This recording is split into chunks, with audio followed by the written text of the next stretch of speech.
Hello, everyone. Welcome to class this afternoon. Thank you for being here. For those of you on Zoom, just a reminder to please keep yourselves muted so that we are not picking up your background noise. Feel free to type in your questions, please, in the chat box, and I will share those with our presenter throughout the presentation. And also, we are recording this session. And please, if you're planning to listen but be doing something else while you're listening, we ask you to keep your camera off so we're not distracted by that. But otherwise, we love to see your face. So I'm going to turn it over to Kay Smalley now to introduce our presenter today. Go ahead, Kay. Good afternoon. I'd like to introduce the speaker. This is Dr. Chris Donzilla. I get it. He's an associate professor at Grand Valley. We're in the Department of, is it exercise science?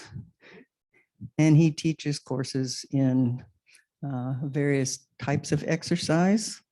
He has a BS from GVSU, so he's coming home. And he has his master's and PhD from the University of Wisconsin. His research is focused on helping people get active and healthy while they're doing it. So with not further ado, Chris, it's all yours. Thanks, Kay. Let me test out the speaker. Can everybody hear me okay? Okay. Today we're going to talk about a couple of different things, and I really just want to invite everybody to forward and raise your hand and ask any questions. This can be a really informal, learning environment. I have a few objectives that I would hope as the audience member that you could take away from this. And when I was approached to have this talk, We're not getting the audio if there isn't. Speaker on. So what's something that I hear commonly, maybe it's with my parents or grandparents in the past, or just with family and friends, but oftentimes if somebody goes to see their physician or their healthcare provider, sometimes we get the same message over and over again, and it might look something like this. Hey, you need to exercise, and that's all fine and good, but that's usually where the conversation ends. And there's no guidance that's provided. Oh, they're not?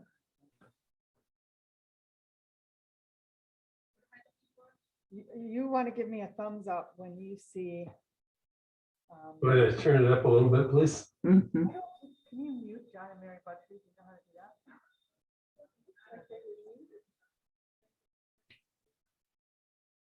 that? Otherwise, I'll get it. How's this? I muted it. No, I didn't. You can hear me. You having trouble getting that?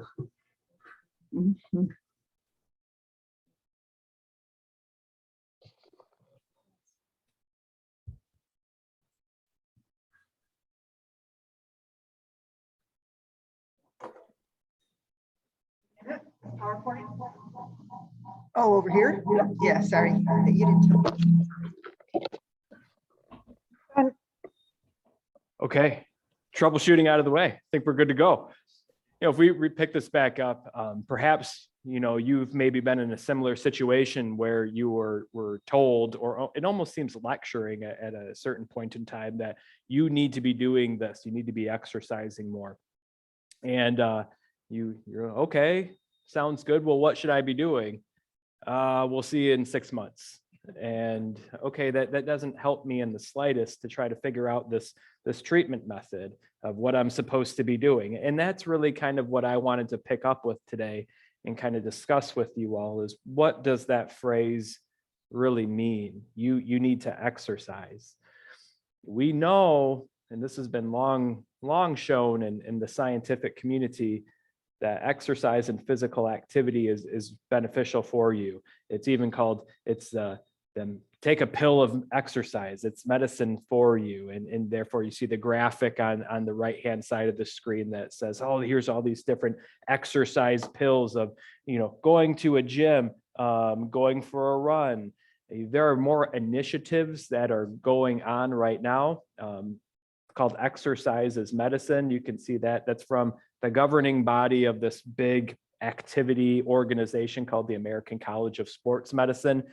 The whole goal of that is to encourage that communication between patient and healthcare provider about what exercise is and how you can use that in your daily life. We're going to combat some misconceptions about this as well today, because what I don't want you to think is if you hear this term exercise, you need to be within like that gym environment or that setting. Like you have to have a membership to a gym, because there's lots of things that we can do that, depending on your resources, your health history, and your general interests, you can kind of mold that treatment to you. Slide 4, and I have these all numbered slide numbers at the bottom right hand of the presentation there. If you have a particular question, you can always then easily reference, hey, on slide 6, could you repeat something I didn't really understand? My goals for you is to develop an appreciation for deliberate exercise. This is in the upcoming slides, but we're going to do some reflection about what we're really trying to accomplish. On slide number 2, there was that picture of the healthcare provider. You need to exercise. Well, what should that approach look like? We want to be very deliberate in the effort that we do. Learn the different aspects of physical fitness. When we engage in exercise, whether or not we realize it or not, there's one of 5 things that we're trying to accomplish. And I'm going to outline what each of those 5 areas are. And that might help shed some light on being deliberate for your activity. Learn different ways to evaluate fitness. I think this is one thing that I really want to stress about today is it's kind of like a toolbox. What are some things that you can take away from today and actually use that are really low on the resources, if at all, to help you use all this information? And then get an introduction to resources. I know in the period of time that we're all sharing together, we can't cover everything. Like, okay, I'm a professor and this would be a whole semester of a course. And we're trying to cram a lot into an hour and a half. And I totally get that. Recognizing that when we see things that are bolded or underlined in the upcoming slides, those are like the things that I acknowledge we don't have as much time to discuss about, but I'll show you where you can go to get more of that information, because you're going to be able to interject and to engage with this material beyond the hour and a half that we all have together. And so we'll come up with some goals. We see SMART goals in the literature. They each stand for a different thing, that they are specific, they're measurable, they're achievable, or sometimes people call them they're action oriented, like you have a plan that you're going to do with them. They're realistic and they're timely. We're not going to be able to solve all the world's problems by going to the gym for a half hour. No, but here are some things that maybe we can realistically cover.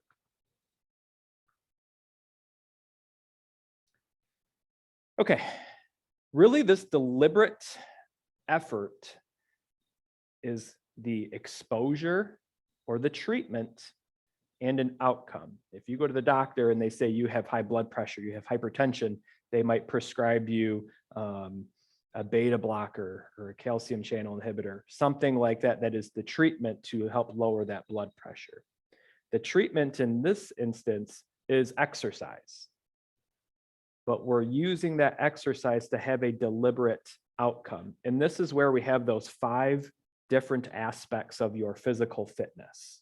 They're outlined there, but you have your cardiovascular endurance, your muscular strength, and your muscular endurance. They kind of go together. Your flexibility and your body composition, so our weight. When we exercise, we're trying to do one of those things. We might not realize that, say you go to the gym and you exercise, hey, I'm going to hop on the I'm going to walk on the treadmill today.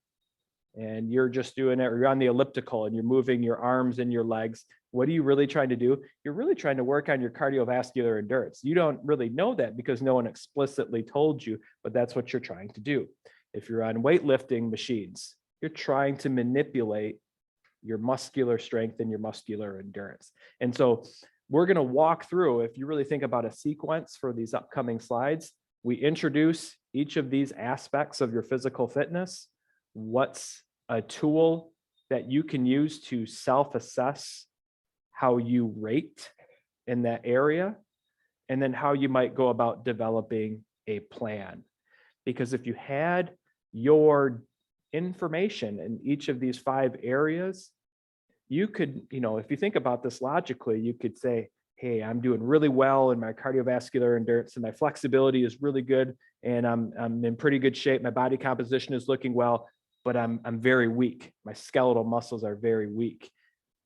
Therefore, I should be deliberate on targeting those specific areas, because as human nature, we like to do what we're good at. And sometimes, and I see it with the college age students that I deal with all the time, they're like, oh, I'm really strong. And so I'm going to keep lifting weights and get stronger, but I'm going to neglect these areas that when you start, as the decades creep on, they start to become more of an issue. So this is the introduction to that deliberate approach to exercise. The deliberation or the informed approach can start with, as I said, an opportunity for you to rate how those different 5 areas of fitness are doing for you. We call that a needs assessment in the scientific community. Let's find out basically the state of affairs, what's going well and what's not. Once we have that information, we can then identify a goal. And maybe your goal is just, I want to take that one area of my fitness I'm not doing so hot in, and my goal is to kind of bring that up to match everything else. And so I'm a physically well-rounded individual. And outline the following. This whole process is very individualized.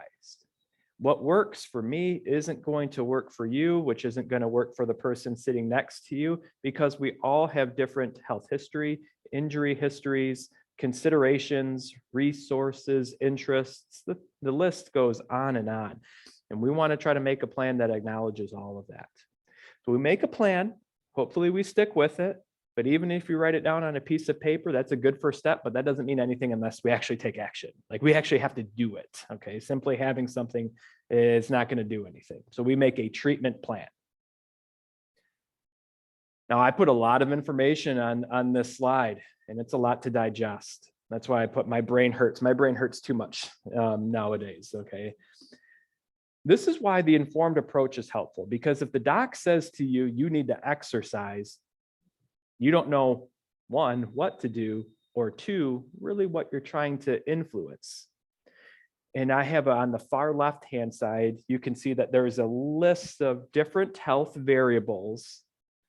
And then you have the 2 kind of common areas of exercise in the middle and on the right. Aerobic exercise would be anything where you're really just trying to get the blood pumping, the heart moving. You're walking, jogging, on the exercise bike, you're walking down the strip, down the road. Those are all different modes of exercise for the aerobic conditioning. The resistance exercise, you're thinking you're targeting weightlifting, whether that's on a machine, using a resistance band, using some body weight.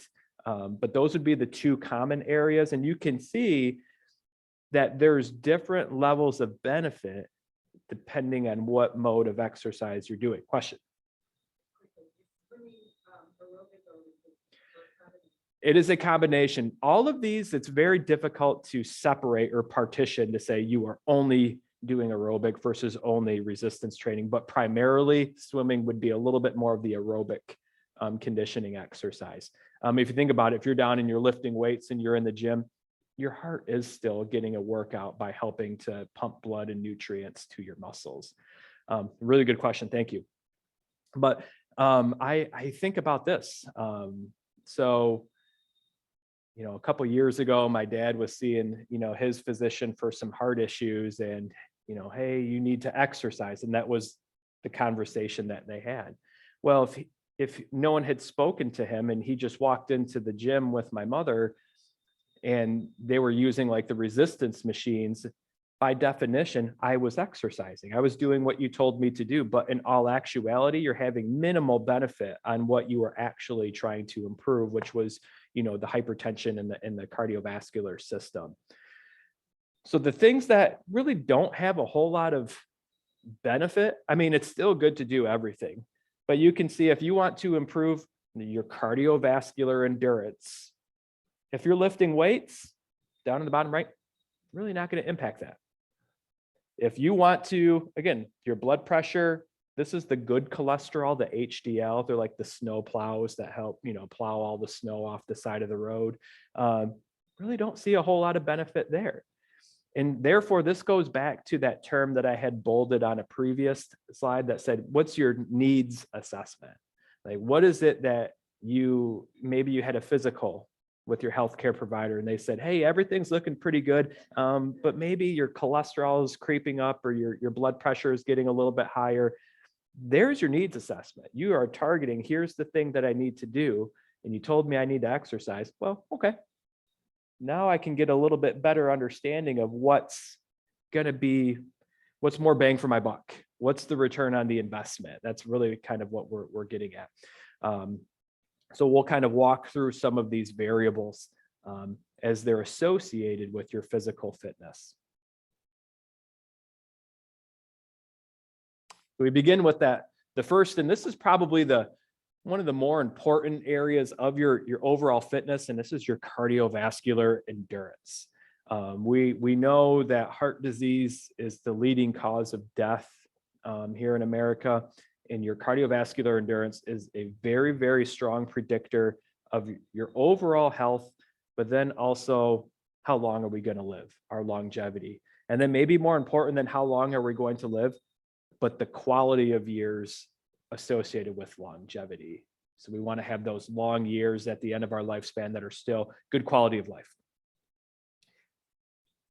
In my class, so I teach a class right now this semester called Exercise Testing and Prescription, and we're really talking about this material right now.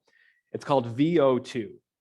And perhaps if you go online, and which is what a lot of us do, we go on the internet, we Google like VO2 or a YouTube video, they throw these terms around a lot, but no one actually tells you what they mean. That VO2 stands for the volume of oxygen uptake. It's really how much oxygen your muscles can use. Now, why is oxygen so important? Well, we need it to live. But if we break down physical movement, you take a deep breath in, the respiratory system draws the air into your lungs, puts the oxygen into the bloodstream. And so now your heart and the cardiovascular system are pumping that blood that has all the good stuff to your muscles. And your muscles take that up and they turn that into energy. It's called ATP, adenosine triphosphate. That being said, the more muscle you have, the more ability you have to use oxygen. And therefore, your muscles are able to produce more energy. So this VO2 concept is really important.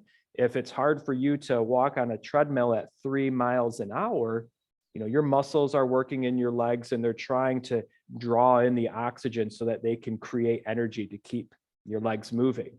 Well, if then somebody walked by the treadmill and they were playing a mean joke on you and they turned it to 6 miles an hour, my muscles can't keep up with that. They can't draw the oxygen up to keep up with the demand. And so therefore, if you didn't hold on to the railings, you'd fall down, you'd get shot off the back. And that would not be a good time. So what can you do? This term VO2 max, you see bolded and underlined. So again, this is like something you can put in your toolbox. It's called a 6-minute walk test. And this is used in physical therapy clinics. It's used for even kids with disabilities, older adults as well, because it doesn't take a whole lot of If you're dealing with different populations, they have different resources and attention spans. For this, all you need is a stopwatch. And if you have a stopwatch, then you can do this.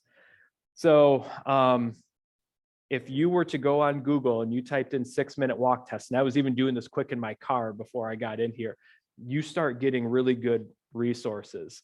You can do this if you have access to like a track where you can walk around. This is a good place to do it. Or you can set up 2 cones, and really this room would actually be pretty well equipped from one end of the room to the other. And so for 6 minutes, you would be walking back and forth. If we were in this room, or if you were on the track, you're just covering as much distance as you can in 6 minutes. If you needed to take a break, you can, but the clock keeps going. At the end of the 6 minutes, you tally up how much distance you covered. And so it might be helpful to have somebody else, or unless you have like a tally sheet with you as you're walking around the track. So like 400 meters would be one distance around the track. It would be harder because I don't have the attention span to keep how many times I would walk back and forth for 6 minutes. I can't do that. So it's helpful to have somebody with you. But then if you went online and typed in 6-minute walk test, there's usually like these little calculators. I mean, this is on the first page of Google, if you're familiar with using like that.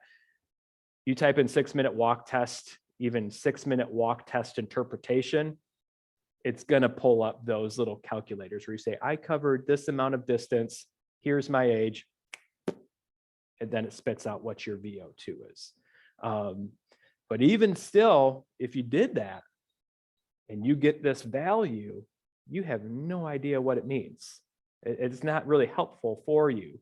And therefore, at the bottom of your screen, you can say, okay, what's my number? What's my VO2? And is that poor? Is it pretty good, average? Is it excellent? You know, you can then figure out what that means. Yes. Some of us in this group, at least I speak for myself, have some issues with arthritis. So for me, I think the limiting factor on the walk test would be the joints rather than the heart and lungs. Is there an alternative? There's a lot of different. Chris, can you repeat that question? We couldn't hear it because that person didn't use a mic. Yes, the question was if there's any orthopedic issues, arthritis, joint pain, and if you can't walk for 6 minutes, then this tool is essentially meaningless to you. There's a lot of other ways that you can do a VO2 assessment. Some of them require like laboratory resources. Off the top of my head, there's a 1.5 mile run. There's a 12-minute walk. The 6-minute walk is something that I found this is probably something if you needed to take a break, you could do, but if it's still really painful, there are some general prediction equations that you can go online and just say, here's my age. And if you type in, you know, probably age and body weight, they might be able to ballpark estimate what your VO2 would be. But yeah, so like for something like this, even if I'm not minimizing, you know, the concern there, but let's say you were able to walk for a minute and you needed 2 minutes to rest, and then you were able to walk for a minute. What we're going to see in the future is that we can use these as a baseline, a beginning assessment, and then maybe 3 months from now, you tried it again, and you're able to then document, hey, I could only do this before, but I added another 1 lap around the track. And so even if that would be a limiting issue, I like to try to spin it as a positive because that sets your baseline measurement. And perhaps into the future, you could see some improvements. But there's some general prediction equations online that you could use. Yes, to answer your question. Chris, I have a couple questions in the chat. I think you answered the first one, which was how do you check your VO2? I think you answered that. The second one is if it's adjusted at all for body mass, like a bigger person versus a petite person, and then whether there are numbers for those over 65, which I think is in the chart. Yes, great question. There's actually 2 terms that's called a relative VO2, which is, as the question was implying, is it's relative to your body weight, and an absolute VO2 that standardizes that value. So no matter what your body weight is, you're all ranked the same. Now, the explanation that I give in my classes, if I compare myself versus my kids, okay, we have 7-year-old twins and then a 4-year-old, all daughters. And if we were to compare an absolute VO2, my lungs are larger than theirs, they're more developed. My absolute VO2 would blow theirs out of the water. Congratulations to me. However, if we were to standardize that to my body mass, they blow me out of the water. They're in swim class, they run circles around me, so their itty bitty cardiovascular system, as tiny as it is really efficient to their body size. So the values that you're looking at on the bottom, these are relative VO2 values. So you can make comparisons across other folks. Now, yes, there are further values that you can get beyond the 65-year-old age group. I brought one of my textbooks too. I believe it goes 70 to 79 and then 80 to 89-year-old age groups. But beyond that, there's just not a large enough sample where they have people's information in order to make those conclusions. But yes, you could, again, if you typed in on Google, VO2 normative data, or normative, what's good, what's bad, you're going to come up with other colleges and the classes that they teach, and they'll give you sample tables, and it's there. Hopefully that answered those questions there.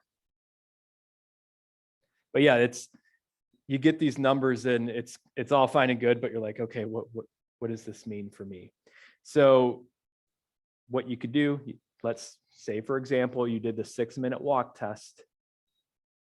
You counted how much distance you tallied up, put that into an equation or a calculator online, because I have it bolded and underlined as a resource for you to explore. It would then tell you what your VO2 is. And then you could say, okay, where am I falling here? And this would be one part of your physical fitness that we would kind of write down. Let's save that. And then let's see how those other 4 areas of my fitness are doing. Okay. Yes, go ahead.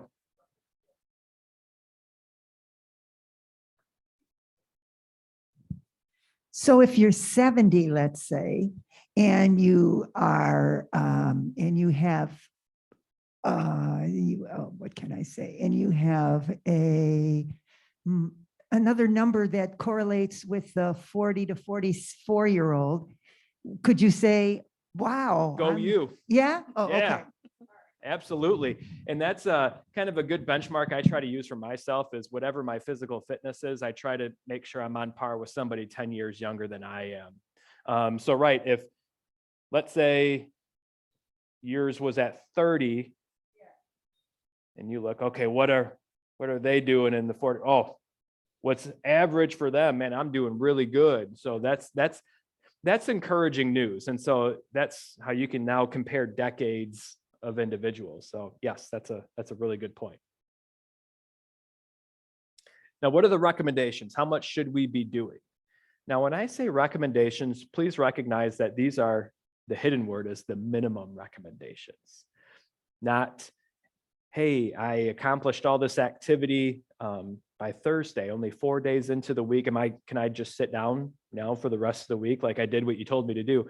No, we want you to try to keep moving a little bit more. But the minimum recommendations would be 150 minutes of moderate intensity activity, or if you push yourself a little bit harder, 75 minutes of that vigorous intensity. So your heart is working a little bit more. Is anybody in the room wearing an activity tracker of some type on their wrist? I know some folks do, phones do it as well, but those activity trackers count how many steps you've taken in a day. 10,000 steps per day is the recommended amount. More is better. I hate to be the bearer of bad news, but like if you can handle more activity than this throughout the week, more would be better.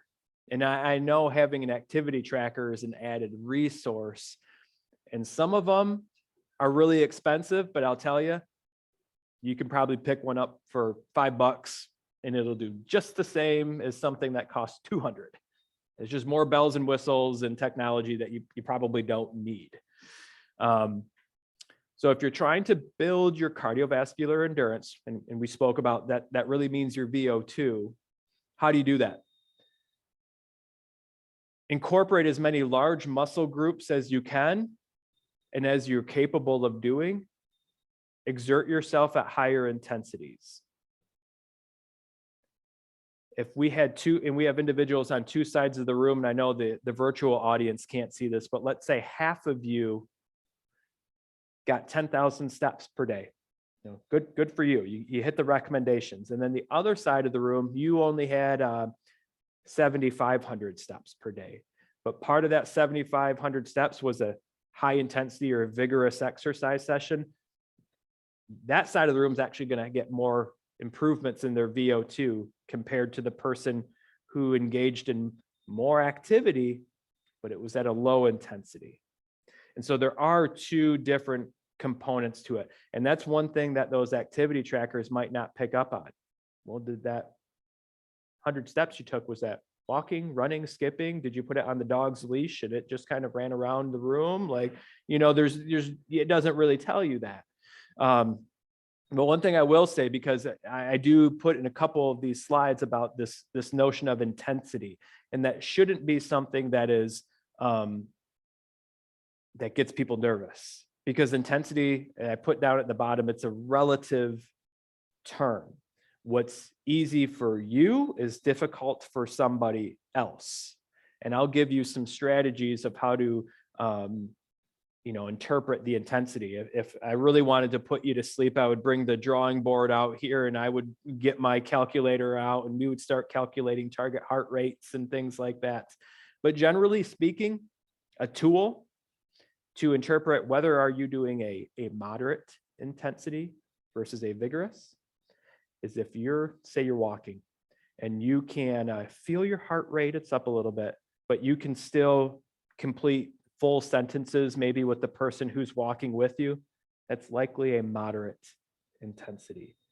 And if you're kind of sweating and you feel a rapid heart rate and you can only speak in kind of short, choppy sentences, that's likely an indicator that you're at a vigorous intensity. So that's kind of a quick tool that you can use to kind of say, how hard am I working my heart at the given moment? And there's different ways that we can do this. Again, you don't have to be in a gym in order to engage in these activities. If you have a dog, walk the dog. Maybe the dog walks you if it's a big dog. Playing with the kids. I mentioned I have younger kids, and when they're wrestling on me, I mean, I don't need to be in a gym because I have, an extra 3 little ones on my back, and 2 push-ups with that is more than what I need to do if I'm going to the gym. Or in timely shoveling snow. That's when it's melting, that's heavy. I would say that particular figure on the bottom right, I've seen 2 articles in the past 2 months. One was from the Cleveland Clinic cautioning about the risks associated with shoveling snow. Now, we can't use that as an excuse to just neglect it. But the new mentality is once you get to 50 years old, you should really start to question whether shoveling snow is worth the risks. Because if you are really an inactive person and you go out to then start shoveling that heavy, wet snow right away, that's a really strong demand on your heart. And if it's not used to dealing with that, it can cause strokes and increased risk of heart attacks. So that's kind of an interesting topic that we're now getting to.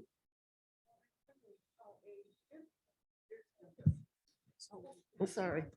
I'm wondering how age is affected or what effect age has on. I'm 85 years old. Mm-hmm. So I ride an exercise bike 20 minutes every day at 45 RPMs, and I do yoga 20 minutes, but I'm not out of breath for any of them. Yeah. So am I doing any good? And if so, what good am I doing? What? Yeah. And again, the question is if I'm doing exercise, but I don't feel like my heart, I'm not sweating, then perhaps, and I always have to put the caveat here to make sure your healthcare provider is okay with this, but to try to push it a little bit harder.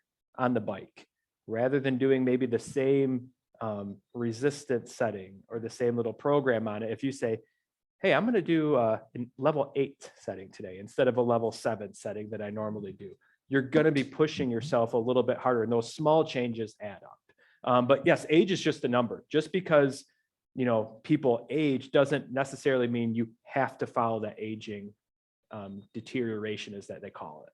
So keep up. That's great. Chris, there's a question in the chat. What was the unit of measurement on the previous table? And are you allowed to run during the 6-minute walk test? The unit on the table below, those are the VO2 values. And if you do stop for the 6-minute walk test to catch your breath, the timing still continues, but yes, then you could continue on in that walk, but the timer does persist. Good, thanks. Do you use a certain heart rate percentage for a high heart rate? Yes. That sort of thing to monitor it? How do you get at that? Is it on the internet or? It is. If you type in heart rate intensity ranges, they'll give you that. 40 to 60% of your heart rate max is moderate intensity, and anything above 60% is considered vigorous. And that's, I honestly, like, I'm talking with my class about this right now, where we have some reflection. If you find out, hey, I'm doing my exercise every day, but I don't feel like I'm getting any better. Well, let's take an honest look in the mirror. What am I doing? And what's my goal?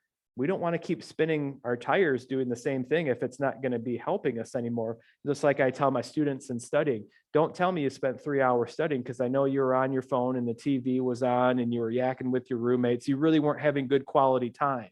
So we want to identify target heart rates. Hey, today I want to walk on the treadmill, but I want to have an incline on it. And I want to hit 70% of my heart rate max. And you can identify that target heart rate, and then you could monitor that to see what level of the incline would elicit that. But yes, those ranges are there. Okay, so as we move on forward, and I like to talk too much, and so I'm keeping my eye on the time here too. I want to make sure that we keep moving on. As we mentioned, kind of exerting ourselves maybe beyond what we're used to, we have to stress the safety in the beginning. Are there any previous injuries that an individual has? What is your health history and your immediate family's health history? So mom, dad, sister, brother. Did they have premature death due to cardiovascular illness?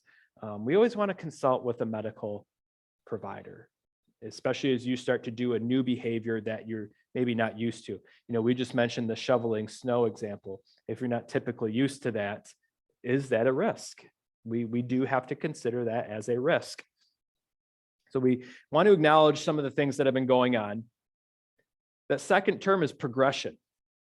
When we get motivated to exercise, we typically want to jump in the deep end and just start tackling it because we've gotten to this point where we're like, oh, I need to make a change. Start low, see how your body responds, and then incrementally start to make that exercise more difficult. That could be, I'm going to add an extra 5 minutes, or I'm going to, increase the resistance on the machine, or do add a little incline walking on that treadmill. There's lots of different ways that you can manipulate the work that you're doing, but you always start slow to make sure you're not going to overdo it. Cause you to tweak a muscle or your joints start aching, because when that happens, then you pull back and now you're not doing anything.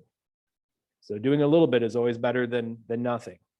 So we begin with that lower intensity. We acknowledge some things that might be going on that could make exercise a barrier. Poor vision, poor balance. There's different modes of exercise. And if you're struggling with the balance and the vision, or I have a hard time walking with picking my feet up and I shuffle a little bit more than I should, I would recommend starting with a seated bike. There are different types of bikes where you're more stable. And you don't have to, like, I'll be honest, I can't walk in a straight line. Even when I'm on a treadmill, like I'm like bumping on the sides and everything like that because I get sidetracked. So any machine that keeps you kind of rooted to the ground is going to be helpful. One of the pieces of equipment that's used in cardiac rehabilitation in the hospital, it's called the Recumbent cross trainer. And maybe some of you have seen it, where you're sitting down, you have your legs outstretched in front of you, and the legs are pumping, and then the arms are holding on to the handles and they're pumping too. That overcomes some of the barriers of balance and vision issues, because really think about it. All you're trying to do is cause your heart and the cardiovascular system to pump. Whether you're chasing a grandkid, walking on a treadmill, the heart really doesn't care. It just wants to have a demand placed upon it to grow. Okay. So what's the treatment plan? We can think back and reflect about what we currently do or what we don't do. If you have an activity tracker, you could look and see, okay, well, how many steps per day am I currently getting? And should I be doing a little bit more? Make a goal to purposefully exercise. If you write it down, all the research shows that you're going to be more likely to be successful if you make a commitment to yourself. And you want to log your treatments. If you're on a medication plan for a certain health variable right now, that medicine in the pill box doesn't do any good unless we actually take it. So you can make a plan for yourself, but as we kind of talked about earlier, we actually have to do it. And so we want to log and say, I actually did go for the walk this day. I did, do my exercise class. And as we progress, again, a bolded word, gradually make it more difficult across, and I'm talking over weeks. So maybe you do one approach for 3 weeks and you see how your body handles it. And then maybe at the end of the month, then you make it a little bit more difficult. I struggle with this, where if I do something for a day, I'm like, no, I got this, I'm good. And then the next day I overdo it, and then I'm sidelined for the next 2 weeks. And then my wife laughs at me and I'm like, well, I had it this time. She's like, you're getting older. Yeah. All right. So if you're looking at just mere steps, a good benchmark might be to increase 10% of your steps from whatever you're doing currently. So let's say you average only 3,000 steps a day. That's fine. 10% of that would be 300. You say, okay, next week I'm going to try to average 3,300 steps per day. And then the next week I'm going to try to average 3,600. And that's a good kind of way to make minor changes. And over the course of 2 months, you're like, oh, wow, I'm doing a whole lot more than what I was a couple of months ago. High intensity interval training. Ooh, this is a good one. Intermittent periods of movement that are higher than what you're used to. So let's say you're going for a walk and you have your normal walking speed. Maybe for 20 seconds, you're going to walk at a pace that's a little bit faster than what you normally do. And then you're going to come back down to your regular pace for the next minute. And then the next 20 seconds, you're going to go a little bit faster. And then you come back down. So you have that interval of going back and forth. That's a good way to accomplish a lot of work in a shorter period of time. Or if you're walking the blocks down the road, one block, I'm going to walk a faster than normal cadence. And then the next block, it's going to be back to my normal. Because you're not going to be able to stay in that walking fast cadence the entire time. But if you break it down into smaller chunks, a little bit more feasible. And then we want to reassess. Let's take, for example, that 6-minute walk test that we did. Maybe it was January 1st for the New Year's resolution. And then now would be a great time. This is almost the end of month 2 of February. Let's do that same 6-minute walk test. Let's see if you covered more distance. That reassessment is always the good news. That's what keeps people motivated in exercise programs. When they have something they can see in front of them that says, this is what it was worth. And if your 6-minute walk test went up, that means your VO2 went up. And I could show you all the literature in the world that says as your VO2 goes up, longevity improves and your risk of cardiovascular disease goes down and all that extra stuff. But you just want to see better values. So maybe it looks something like this. I got 7 days And maybe you make a goal, 5 days, I'm gonna do something. And what you're gonna see is there's a variety of movement here. It's not all within a gym. Monday, I'm gonna ride an exercise bike. What's something to consider about that? It overcomes the balance issues, the vision issues, and I haven't been doing a whole lot of work, and so I'm not recruiting a whole lot of muscles. I'm really just using my leg muscles. Maybe that's a good kind of low activity to start with. Next day, I'm going to take my grandkids for a walk in their stroller, and maybe they're bigger. Maybe you had twins like me, and so you had the double stroller. So you're really pushing some weight. You're using more muscle, and maybe you're getting outdoors. Maybe you don't like being in a gym. I like walking outside. You want the sun. Wednesday, maybe you try that day, that high intensity interval training that we just spoke about, where you're gradually going back and forth between the high and the low exertion in your neighborhood. What's good about that? Well, that was a day where you did some higher intensity work. Give yourself a day off. That's good. We'd like that because we did 3 good days.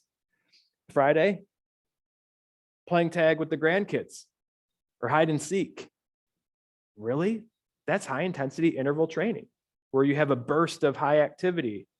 Now that burst isn't sprinting what maybe you did in your 20s, but again, that's relative to you, and they don't care. They're having fun. This is about having something that's fun and enjoyable. Again, your heart really doesn't care what mode of activity you're doing as long as you're working it. Saturday, maybe you go through a nice stroll downtown. Maybe that's like 30 minutes because that's enjoyable. It's not punishment on a treadmill. You're doing something. So what you can see here is when you make a plan for yourself, really try to make something that's enjoyable, that is something maintainable. If it's constant drudgery, you might last a month and then you bail on that. That's no good anymore. So as you think about here, hopefully just reflect. What do you like to do? What are maybe some resources that you have available to you? What could be some things that you could do? This is a nice time to think about this as we, knock on wood, we start to get some warmer weather in the coming 3 weeks or so, where we can maybe get outside a little bit more. There's less snow. It's more enjoyable to be outside. So think about that. Please note the take home point from this, it doesn't always have to be in a gym. You can do the enjoyable things and have the same type of good benefits to come from that. Okay, we are 45 minutes in. I'm keeping my eye on time. We covered one component of fitness, and whoa, shoot, there's 4 more to go. These next 2 are really kind of linked together. Your muscles, your strength and endurance. Your muscular strength is how much power you can exert in a short period of time. And your muscular endurance is how much that you can exert for long periods of time. Why should we want to improve these variables, these 2 variables? Well, it's really important for maintaining independence. And in a physical therapist would point to activities of daily living. What are things that you need to do around the house to maintain your independence? Bathing, cleaning, traversing stairs, driving, navigating the differences in floors from hardwood floor to carpet, where sometimes we can get tripped up on that. The stronger your muscles are, the more you're going to be able to handle that long term. And physiologically, inside of what's going on, if your muscles are stronger, your bones are stronger, and your risk of metabolic disorders goes down. And so the 2 main ones there would be obesity and type 2 diabetes.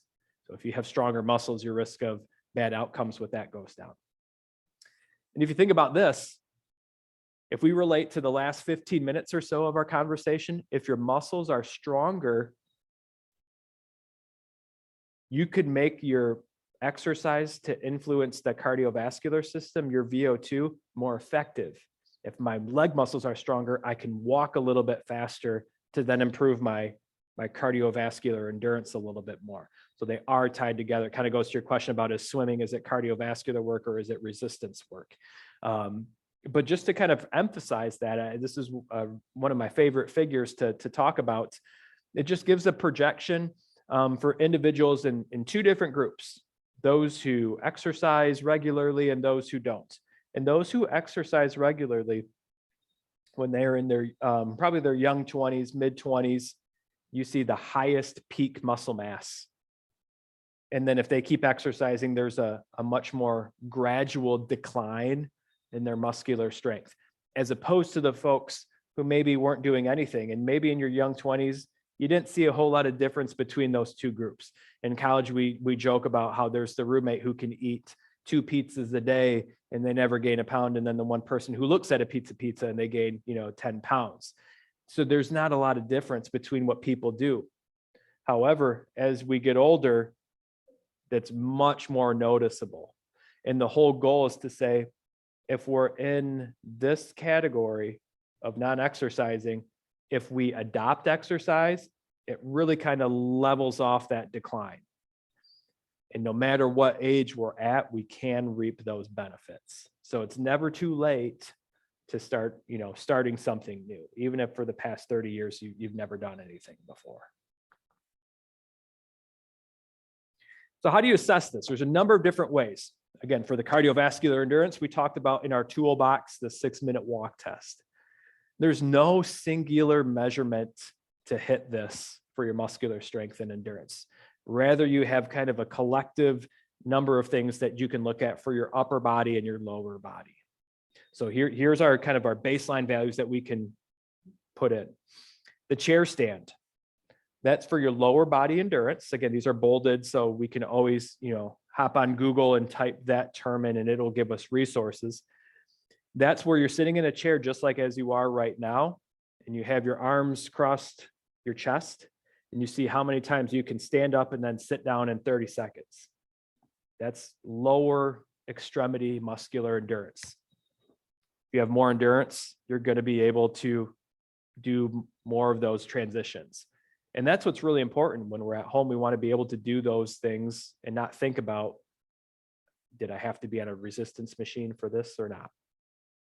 A stair climb test. If you have 1 flight of stairs and somebody that maybe helps you, time yourself. How fast can you walk up those steps? How fast can you safely walk up those steps? I need to add. We don't want to, sacrifice speed for tripping and then we fall and have an injury. Up 1 flight of stairs and down.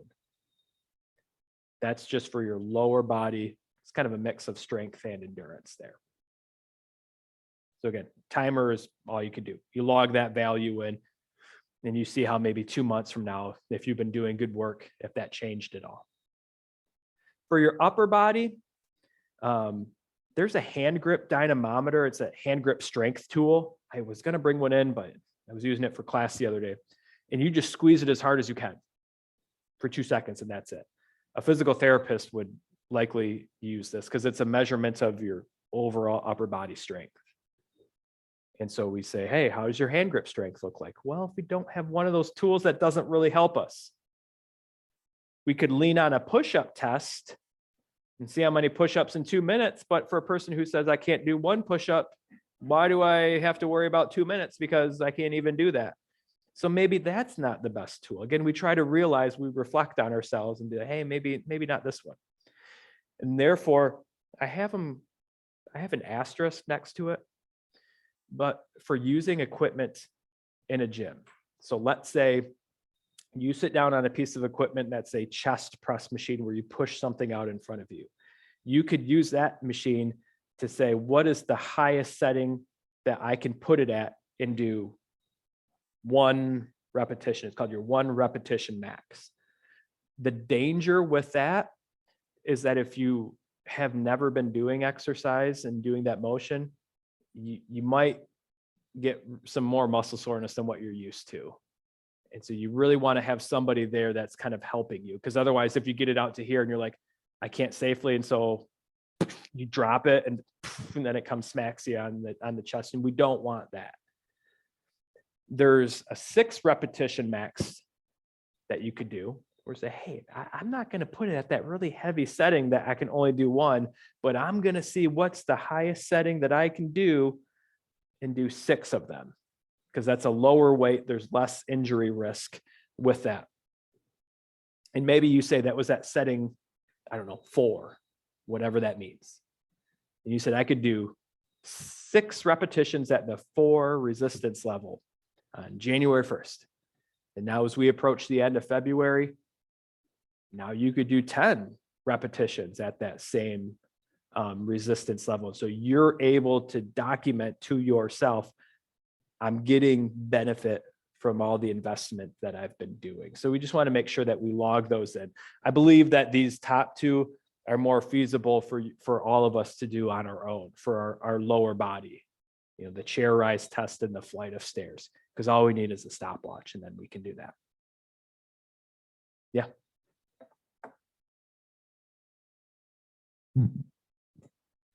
Could you do the push-up test maybe against the wall? Use a modified push-up? You can. The question is can you use a modified push-up? You can use a modified push-up for training, but you wouldn't be able to count those for like this 2-minute thing in the tables. I mean, you could, if you could say I did 10 modified push-ups against the wall, that's still great. That's your baseline. Yep. Yeah, you could do that as your baseline. Here's how many I could do. And I want to see in 2 months if I can improve that number a little bit. Absolutely, you could do that. When I said no just a few seconds ago, that's if you went and looked at the tables and it says, well, they wanted push-ups on the ground to see what category you fell into. So how do you do a treatment plan to get your muscular strength or endurance? Well, the general recommendations are 2 to 3 days per week, non-consecutive days, so not back to back to back. 8 to 12 repetitions, and make sure we're hitting all the major muscle groups. I pick on the students in my class because all the guys walk around with their big, arm muscles, but then they have little chicken legs. And it's like, well, you got to work your lower body too. Okay, that's really important. And so there's a number of ways that you can do this. Bodyweight exercises, resistance bands, and I brought to resistance band here, and I can kind of just show some of the exercises here for you. Using machines and free weights, and there's advantages and disadvantages to each of these. They're all good in their own way. So don't think that one's necessarily better than the other, because we need to combat the misconception is that older adults shouldn't be lifting weights. Sometimes we hear that in the news where it's too much work or you get an injury. No. Research has shown that the human body, no matter the chronological age, can adapt positively to exercise. It's just if you've never been doing something for 4 decades and now you're going to start doing it again, you have to start low and progress upwards. And so you can't, if you're 60 years old, you can't just jump in and do, hey, what was I doing at 20 years old, and expect to be able to do that right away. If you're trying to work on your strength, and I know the text is smaller here, I apologize for that. You would want to train at a resistance that you can only do like 4 to 8 repetitions. If you're trying to work on your muscular endurance, 10 to 20 repetitions. And so this is where we come back to that intentional or informed approach to exercise. What am I really trying to work on? Maybe you're an endurance athlete, or you were in your past, or you swim and you go for your walks with the dog and your friends, and that's not an issue. But when it comes to like getting out of a chair, that's difficult. So that tells me I need to work on my muscular strength, not so much my endurance. And if I want to work on my strength, I'm going to work on those smaller repetitions. And you're not going to bulk up like Arnold Schwarzenegger overnight, like this slide insinuates. That's not the instance. But the intention, strength versus endurance. So here it comes to a couple of exercises. So again, I mentioned here's a band. Now, again, I put at the bottom of the screen in the white font, resistance bands. This is something that you could type in on Google, or you could also type in on YouTube, resistance bands for beginners, or if you want to say, or older adults. I looked on YouTube, for videos. There's a ton of them that show up, and they're at different levels. This one is an average. I think it's like in the middle setting, because there's different colors of resistance bands, and they're supposed to represent different thickness levels or different resistance settings.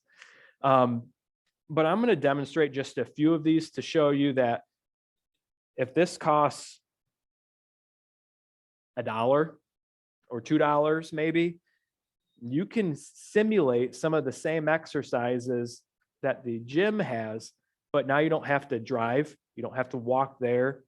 You can do it when you're even watching your own shows in the comfort of your own home, but you're still doing the same movement. So I'm going to pull up a chair right here and just demonstrate to a few of those. And I know if you don't have one in front of you, this might be of limited help, but at least you can see how you can target the different muscles.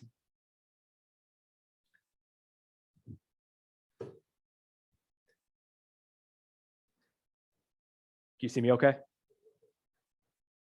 Okay, I think it's okay. I can look right at it. So I'll demonstrate at first some upper body movements. So the first would be the chest press. And I would have this just around my back, and you can just push outwards. Now, depending on what band you have, that might be really easy. So to make it more difficult, I could just pull it more taut, and now it's going to be a little bit more difficult. Or I could just wrap it in half or double it up, and now I have double the resistance that I had. So these are very modifiable. But again, I would just be using that same movement that like a push-up would be doing. But if you can't do a push-up, well, this is using those same muscles to help you coach to get closer to that. This was part of a study I did for my dissertation in graduate school. And so I can kind of reflect back on the comments that I heard back from the people that were in my study, and they kept getting smacked in the face.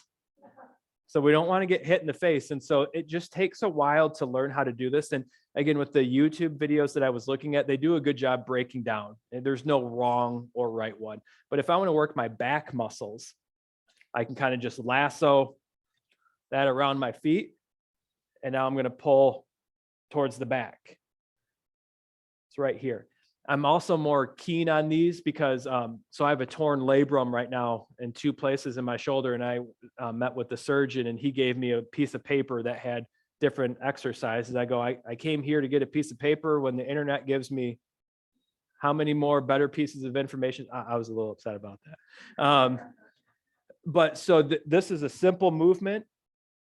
Again, if I want to make it more difficult, just wrap them up. And then it's going to have a little more resistance. I could keep that same motion, bring my legs up, and now I want to work my arms. And now I'm coming up like this. So again, these are the same motions that all those equipment pieces use in the gym, but now maybe you're like, I'm done with people nowadays, and I'm just going to do my own thing. You can do it in your own house. You want to work the back of your arms. Hold it. And just keep extending outwards. And now I know you're not going to remember all of this, but you can just at least see the motions, and so that when you go online and see a helpful video, you can see how somebody uses this. Now for our lower body, we have lots of different muscle groups. The 2 main ones are thighs, our quadriceps, and then our hamstrings at the back of our leg. This one, from where you're sitting, might be just a hair more difficult to see. But if I wrap these around my ankle, I'm going to step on the other end. And that will resist as I kick my leg out in front of me. And then I would just have to switch to my other leg.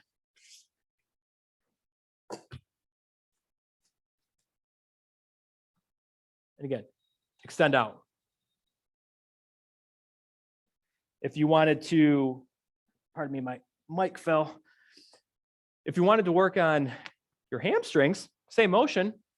Now I'm just going to start with it in front of me, and I'm going to contract back into the chair. And you'll feel the back of your hamstrings, the back of your leg, kind of bunching up as you squeeze that muscle in. So again, same movement that those machines use, but I like my house a lot more than the gym, so maybe I'll just do that here. The most effective exercise with a band for your lower limbs, from my point of view, is something that helps your hips, called your hip extensors, to get out of a chair. You know, how can I make that easier? If I wrap it around my upper thigh and I step down on it, I'm going to drive my knee straight up, because that band is kind of wanting to keep your leg down to the ground. So I'm overcoming the resistance to keep driving my knee up. Now, you don't go around your day doing this like, hey, how you doing? And you know, but what do I use this motion for? Getting up. So it's the same motion that you're trying to make more difficult so that your daily life is a little bit easier. So those would be a sample of some of the activities that you can use. Again, the different colored bands, you can buy them. These, I said they were inexpensive. Unfortunately, you can find some very expensive ones that you don't need to spend money on. So this one was pre-cut. You can buy a big roll. So maybe you and some of your friends are like, hey, let's spend $5 and we'll just buy one big roll. And then you just cut it up into pieces, because you're going to find fancy ones that have like rubber handles on the end of them. And if you want to, I would start, my recommendation, start with something really cheap and inexpensive. See if you actually like it, if you're getting any benefit from it before you start investing more money. Yeah. Just quickly, if you're also like to get down on the floor, on the ground, gardening, playing with the dog or kids, is there a band exercise that's good for that? Yeah. Yes. Yes. The question is if I like doing everything that has nothing to do with exercise, or the things that I can do better. So playing with my kids, gardening, getting from the floor upwards, those are all dynamic movements, which means we want to do a little bit of everything. So there's not one movement that mimics everything, but we want to make sure that we're doing our lower body and our upper body so that we're well-rounded. And again, I struggled with, as I was making this presentation, on what's too much information, and I don't want to be perceived as somebody who is kind of pawning off the information to others. But I want to let you know that the internet's a really great resource right now. And especially due to the pandemic, the proliferation of online exercise classes went through the roof. And there is a lot of good stuff and content that wasn't there before. So if you've never done that before, I recognize that might be something new. But again, YouTube is a great place that you can type in some of these exercises. There's full-blown classes that you can take that are free, that you don't even have to pay for, that previously you would have had to pay for. So as we break down those different modes of resistance training, so a body weight exercise, resistance bands, machines, and free weights, they inherently have advantages and disadvantages.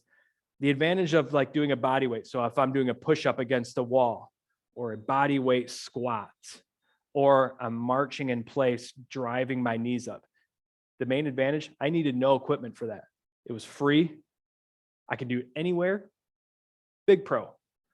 The con is to like, well, what movement should I do? Just like the questions that we're asking right now. Here's my goal. What's the specific movement?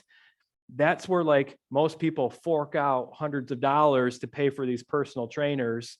But what I'm trying to do is maybe it's just because I'm not cheap, financially responsible. And how can we access this material online that's going to give us the same outcomes without having to pay for it?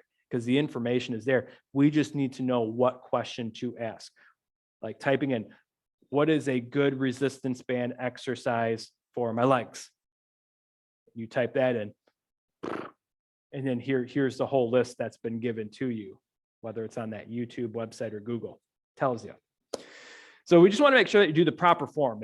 If you're doing it by yourself, that's good, but nobody's looking after you to be like, hey, you got to make sure you keep the full range of motion as opposed to only doing these little itty bitty things. So you got to make sure that you're holding yourself accountable. With the resistance bands, inexpensive, it's convenient, your own home, that's awesome. And they simulate or mimic the movements that the expensive stuff does. I like the sounds of that. Well, what's the con? I mentioned the learning curve.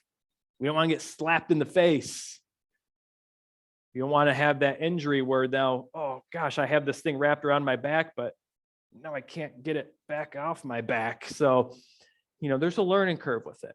Just give it some time. And that's why I encourage you to use those websites, because that kind of helps you figure that out. The machines and the free weights that you see, this is, within those kind of gym memberships that might afford you the opportunity for that. A machine, I would recommend to start with that. There's lower injury risk because that's on emotion. I can't go all over the place with it. It's going to keep you a little bit safer. And it's easy to adjust the resistance. Maybe you just turn of the wheel or move the pin. Pretty easy. The free weights, in all honesty, they're going to be the best at recruiting all the helper muscles. So if I'm going to do a chest press and I just have like a dumbbell in each hand, that's going to be the best for recruiting shoulder muscles, my triceps, my chest muscles. However, if I've never done that before and I put it up and then, it falls off to the side, now I got a shoulder injury. So there's a learning curve with that as well. So I definitely encourage people, if you're going into a gym, you've never done resistance training before, start with the machines.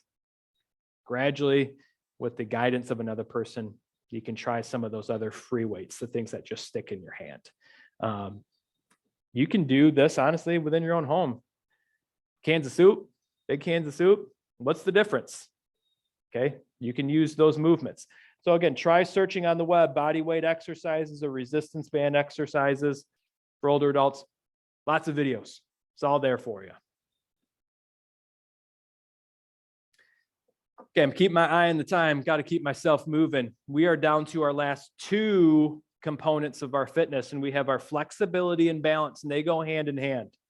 Big indicator of your fall risk. And we got to, because as soon as you fall and have a hip fracture, that starts a cascade of more health outcomes. So we want to try to limit that.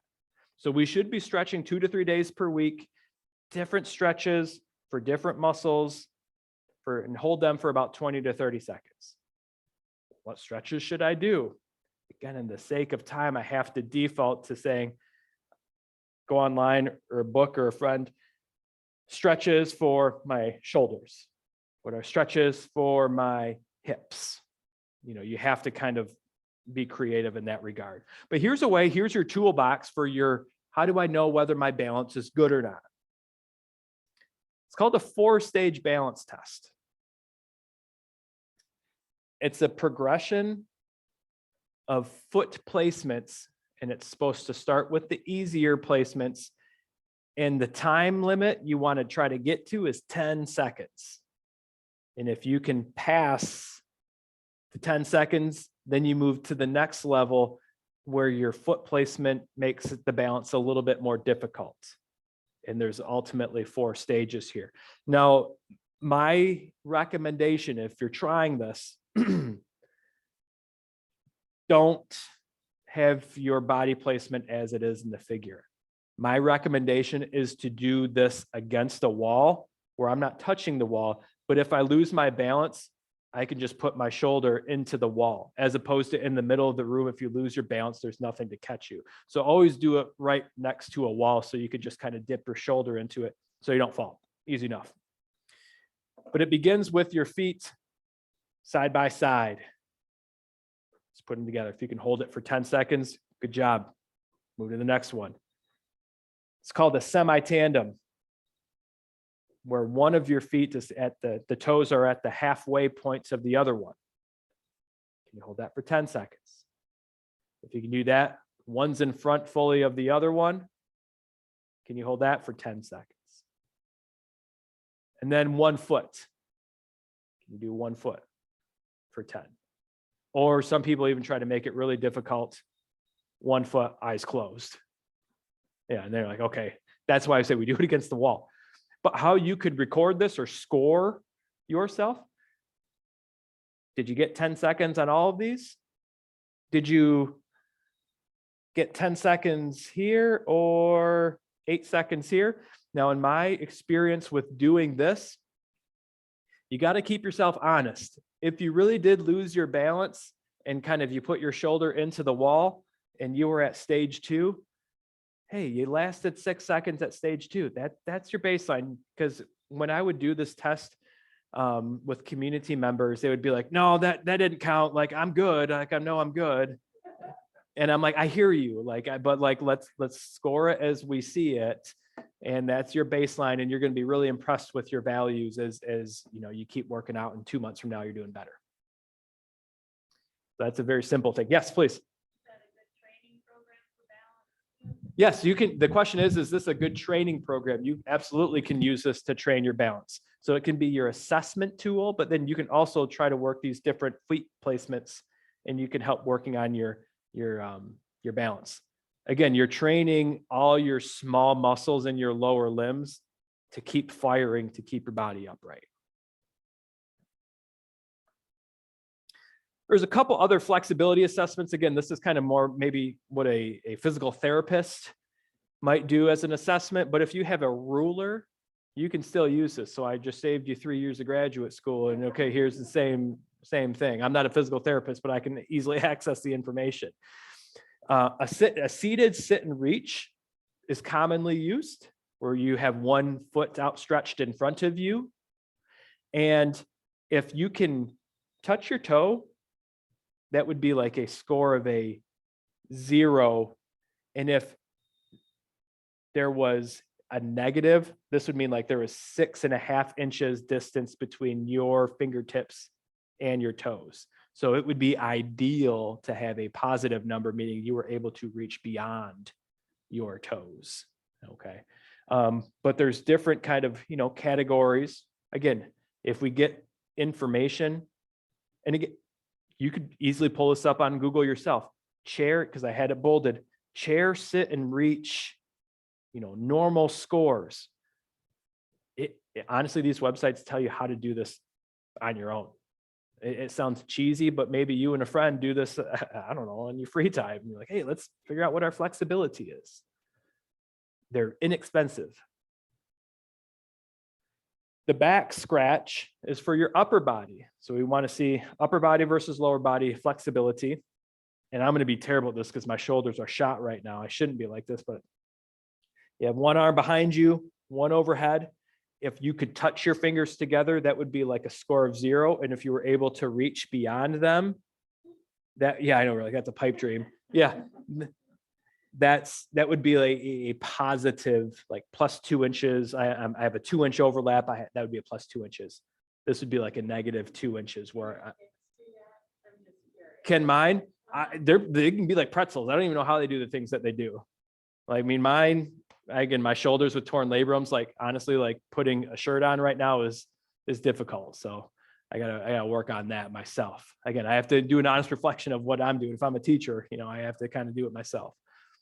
But again, inexpensive things, please take advantage of all the resources that you can pull up online. There's even demonstrations on YouTube that kind of walk you through these as well. Okay. And this brings us to our final one in our last 15 minutes of our class today. And it's probably one that a lot of people focus on the most. Yeah, I got a few pounds to lose, or hey, the doc says I have to lose some weight. Here's what I have an issue with is the tool they're using is called your body mass index. Have anybody heard of body mass index or BMI? It's really not a measurement of your body composition.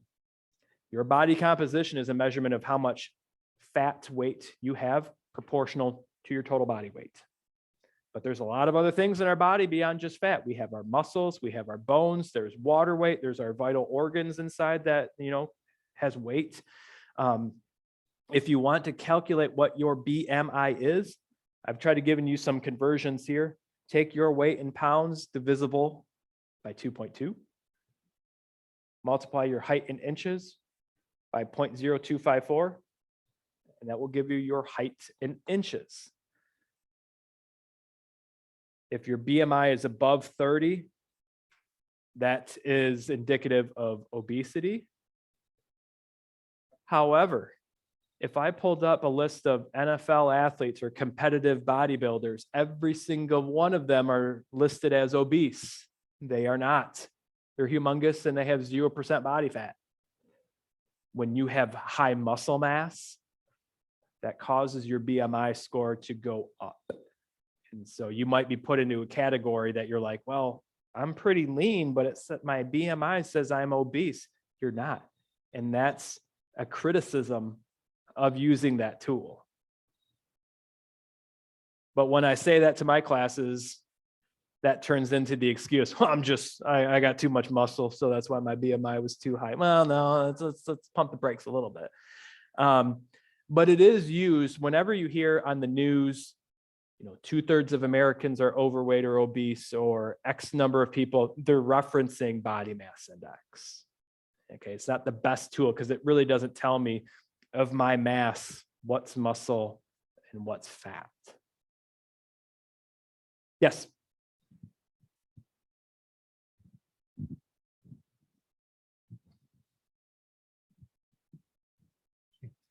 You can get scales that you stand on barefoot that'll tell you how much fat, how much muscle, how much water. Are they any good? Yeah, so what you're referring to is it's called bioelectrical impedance analysis, or BIA. They're new scales where you can step on them. Some of them have handheld ones that you hold out in front of you. Take the information with a grain of salt. And I'll tell you why. That whole tool, and I'm not picking on companies, but it's heavily dependent on how hydrated you are. And so if in the previous day you can fix or fudge the numbers, drink tons of water, it causes an electrical current to go faster in your body, and therefore it thinks you have more muscle mass and hence a lower body fat percentage. So if you want to get a good number, but it's inaccurate, just water all the time. They are getting better though. Overall though, the commercially available ones, if you just went into a store to buy one, they are getting better though. So I'm not trying to be negative. Over the past 20 years, we have a lot of them in our classes that we use as learning tools for stuff like this. So like one day, what's your body fat percentage? The next day you get really dehydrated. Did it change? It does, based on that tool. Something I've always wondered is, as you get older, you shrink. Does that make a difference when you use a scale like this? Well, it would, because your height is then going down. And so if you stayed the same weight, which some people would say like, that's good. Well, but if you then shrunk down here, then you're carrying more weight proportionally to your height. And so your BMI would be higher. And so you can still use the tool, but it's just a mere ratio, height and weight. Okay, so the machines that you take your blood pressure with. Yep. Okay, I had my blood pressure taken at the doctor yesterday, and he used exactly the same machine that I have at home. And I've noticed that if I take my blood pressure 4 times, it just keeps getting better and better. So I'm never going to use the first number.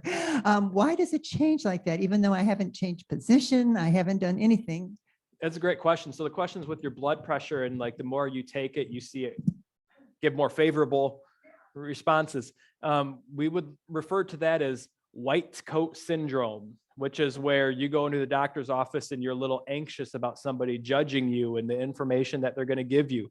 That causes your nervous system to spike up and you get falsely high blood pressure. So what I'm interpreting is you keep doing that measurement, you're a little more calm and relaxed, and so it starts to come down. Hey, your head, what you got in your head? Yeah.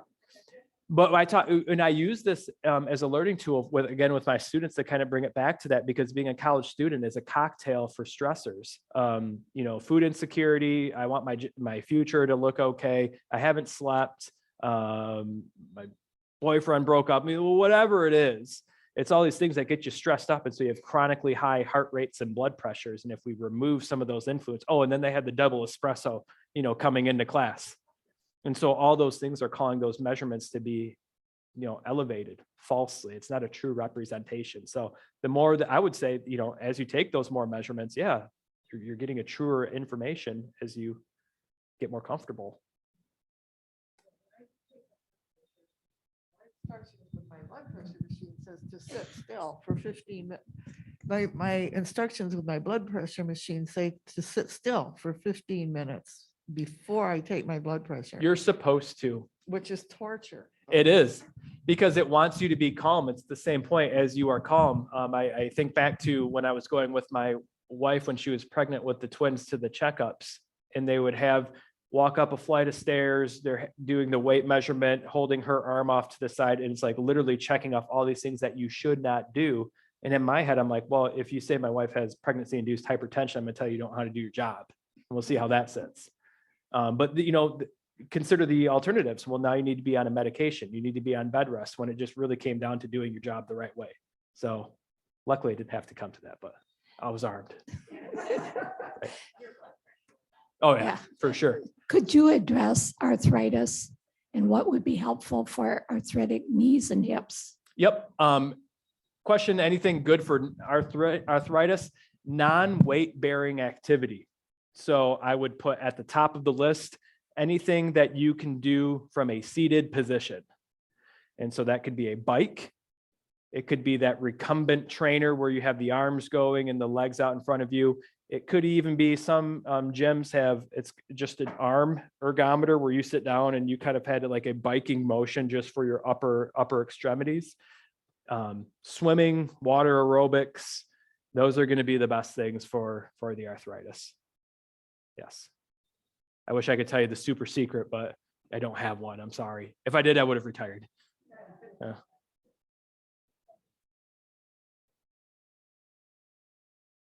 Oh, perfect. So you're doing all the right stuff for sure. Okay. Well, how do you assess body composition? If I just said that BMI wasn't the best, you could look at a waist to hip ratio. So a simple, and I find the best tape measures are if you're into sewing or you have a measurement tape like that, those are the best ones.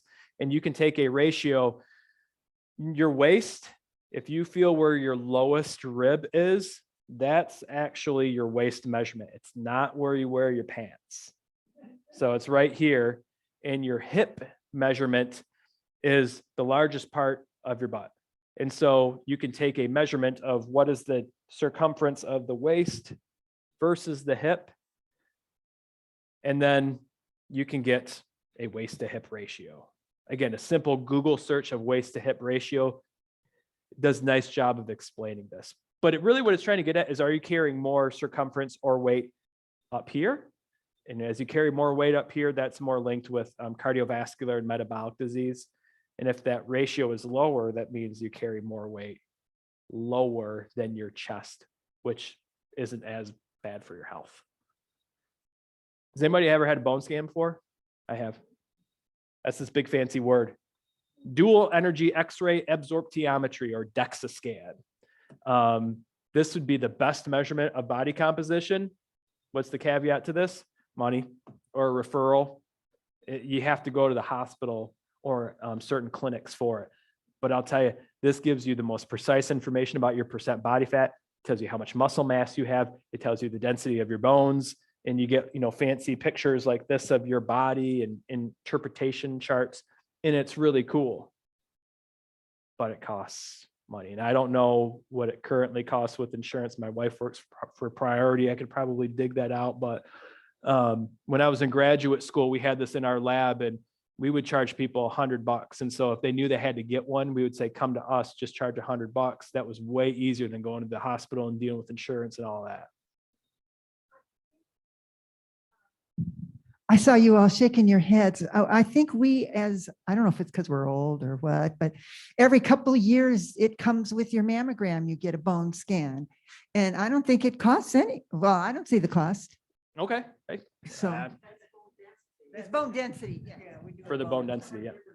Yeah, it is different, but no, it is bone density. Yeah, this one, it just gives you a big picture of your body, and you lie down on a table and it shoots a very low dose X-ray from below. When I say low dose, it's about the amount that you would get on a cross-country plane flight. So you don't come out with a third eyeball or anything like that. And then it sees how fast those rays go through your body, and it collects them on this arm that inches from head to toe. And then it makes a model of your body. And if you have like open air space, like in your lungs, those rays pass really quickly through them. And if you have muscle and more dense bone, it causes a slower movement of those through your body. And so the model then says, oh, that must be bone there because it was slower to collect that low dose X-ray. So this would be the truest way. I'm sorry, you can't do it by yourself. So you can do the inexpensive BMI or waist to hip ratio, or if you have some extra help with the healthcare system, then the DEXA scan would be the best measurement for you. So what's the treatment plan? Again, people, what's the quick fix? What's the secret? This is why this industry takes a lot of money from people with nothing to show for. The most effective way in all the research and decades of scientists looking at this, it's a combination of making a few minor dietary changes and adding a little more activity. If you try to keep your diet and maybe it's kind of poor, it's not the best. If you try to outwork a bad diet, you're going to have zero success long term. You have to make some of those changes, to what are you putting into your body, and then what are you exerting yourself. A good benchmark that's in one of my textbooks, it says, at 10 kilograms, so we'll say a 22-pound loss for a person who's obese, you start to see significant improvements in blood pressure. Just because there's less body weight, that your heart is having to work harder to circulate, blood and nutrients too. So it's not just do my clothes fit well, but like, hey, if I, lose some weight, then my heart doesn't have to work as hard. But mathematically, and I do a lot of math work, and I know we're approaching the end of time. I'll leave more time for questions. 3,500 kcals in 1 pound of fat. So if you were running at 6 miles an hour for 30 minutes, it would take 11 days or 11 running sessions in order to expend the amount of calories in 1 pound of fat.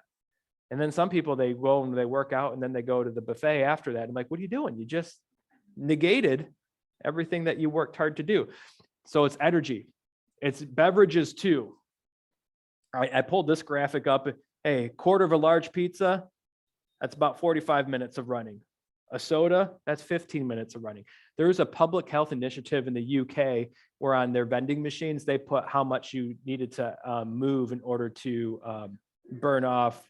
And that was a way to kind of refocus people's relationship with the food. Am I really hungry? Because holy smokes, Panda Express tastes good, but I don't want to run for 3 hours to burn that off, or the Burger King or whatever like that. So like it is a relationship of energy in versus energy out. If we bring it really back quickly to some topics that we spoke about in the aerobic, the cardiovascular endurance, we said high intensity training or the HIIT training where we would go back and forth. When you do that, that's also helpful to start to lose some weight, because as you exert yourself at a higher level, again, if your physician says it's okay, you burn more calories in all the time in the hours after you exercise. So not just after I stop, your body is still expending calories over the next 2 hours that you can't feel to bring your body back to like homeostasis, its true resting level. So that's like the added benefit. There's gyms right now, like if you've ever seen an Orange Theory Fitness gym, this is their whole marketing tool. Let's exert you at a high intensity, because if you do that, you're going to burn more calories in the 2 hours after class. So come to us. And I'm like, well, no, come to me. I'll tell you what to do. Excuse me, Chris, it is 2:30 and some people may want to leave. Sure. Okay. Otherwise, if you want to keep on going, other people, I guess, are welcome to stay. I don't know. Yeah. I'm sorry for chatting. I can.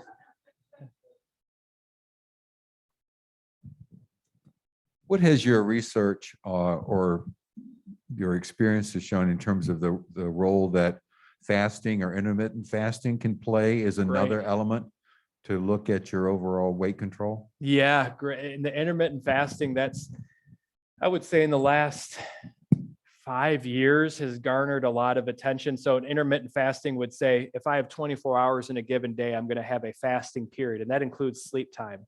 But minimally, it would be 16 hours with an 8-hour like feeding time. But more people aggressively say 20-hour fast with 4 hours eating. That's been shown to, improve insulin sensitivity, improve a lot of the cardiovascular measurements too. But it just comes down to like long-term maintenance. Is if somebody starts it, are they going to be able to keep up with that? And I'm not saying that they can't, but that's been pretty, and I think the reason why we don't hear a lot, because it totally blows up everything that we've been educated on for the past century, that you need a balanced breakfast of orange juice and high sugar cereal. And like, no, it's actually the opposite of that. So